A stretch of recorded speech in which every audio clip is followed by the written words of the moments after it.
If you're thinking about investing in rental property, you want to make sure it's a wise investment. There could be a lot of expenses that come along with it. Our next guest is an expert in property management. Welcome Nancy Braun, the owner of Carolina Property Management. Nancy, thanks for being here today. Thank you. Okay, so if someone is thinking about buying an investment property, do they start by getting a good deal on their mortgage? That's important. Okay. If they're going to use a mortgage, then of course we have preferred lenders that we recommend.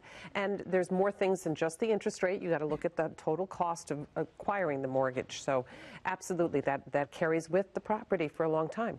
Are there any write-offs or any advantages for There are so many write-offs, and the new taxes have created even more. So I'm not an accountant, but you should speak to your accountant. But you can write off the appreciation, interest rate on your mortgage, maybe interest rate you're paying on your credit cards, your repairs, and 20% of your net income you can write off. Depreciation is a big one.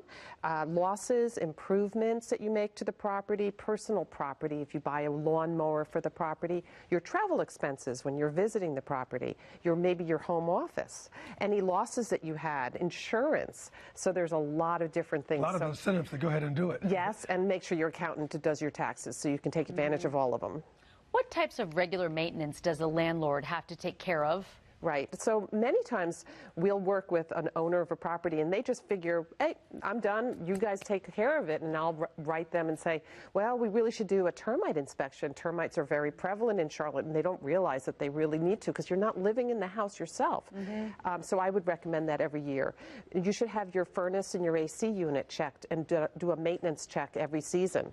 And the painting, you might need to paint the exterior, caulk the exterior, check if there's any water underneath the house. We ask that the tenants change the filters out. So there is ongoing maintenance. In landlord and tenant relationship, should that be a good one? And why does it even matter if it should? Oh, of course. Of course. If we're going to take care of them, they're going to take care of us. It's the golden rule.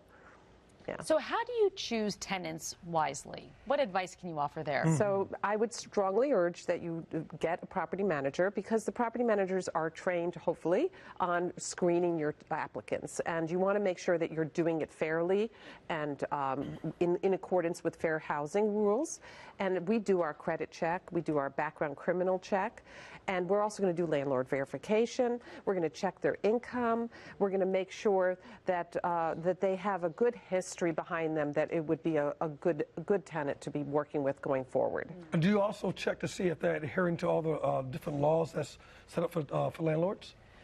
We want to make sure that we're going to be compliant with all the laws, and the laws are complicated, and we also have to make sure that everything's applied uniformly. So if you're a regular homeowner and you're just dabbling in property management, and you might just innocently say, well, do you have any children? And you decline to rent to the family because they have children and you don't want children messing up your walls. Well, you're going to find yourself in a court with a legal battle because that could be a fair housing violation. So you might innocently get yourself in trouble.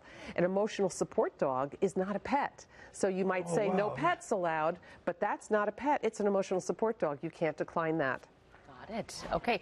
How do you get a good deal on landlord insurance? And what do you need to be insured on exactly? So if you own a number of properties, then you can get a commercial policy. And the commercial policy is much, much easier. So if you're buying and selling and buying and selling, it's much easier rather than you just flipping in the different addresses. So it's much more convenient and less time consuming for you to get it. And usually you get that bulk rate. How do you establish the rental rate? I don't know, it has to be... So we do look at the other homes in the area that are renting and what they're renting for.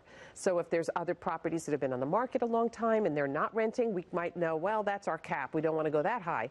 But if most of them are renting at a certain range, then we're going to recommend that you stay within that range. How can Carolina Property Management help people with this process? So we follow all the rules, and we are, I'm a member of NARPM, which is a National Association of Residential Property Managers, and next week I'll be going to some formal training for a week. So we're always up to date on the current rules, the regulations, and the local rules.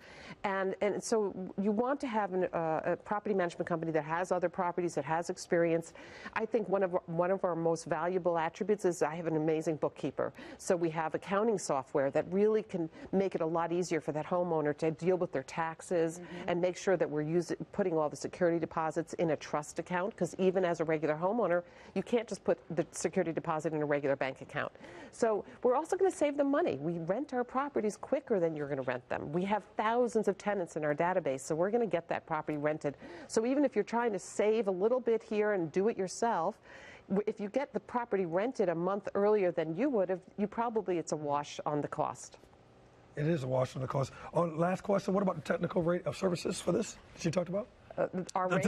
Typical rate. Well, usually you're going to pay an upfront marketing fee, and that's to help acquire the new tenant and get the property marketed, and that could be anywhere from a half to a full month's of rent.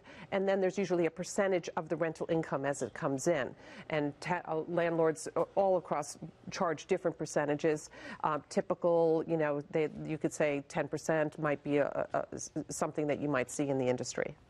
Well, if you'd like more information, you can get a free copy of Nancy's special report, 5 Ways to Get Top Dollar on Your Rental Property. You can find it at nancyhasthethenants.com, nancyhasthethenants.com, or you can call Nancy directly at 704-488-3109. Again, 704-488-3109. Nancy Braun, thank you so much. Indeed. A pleasure as always.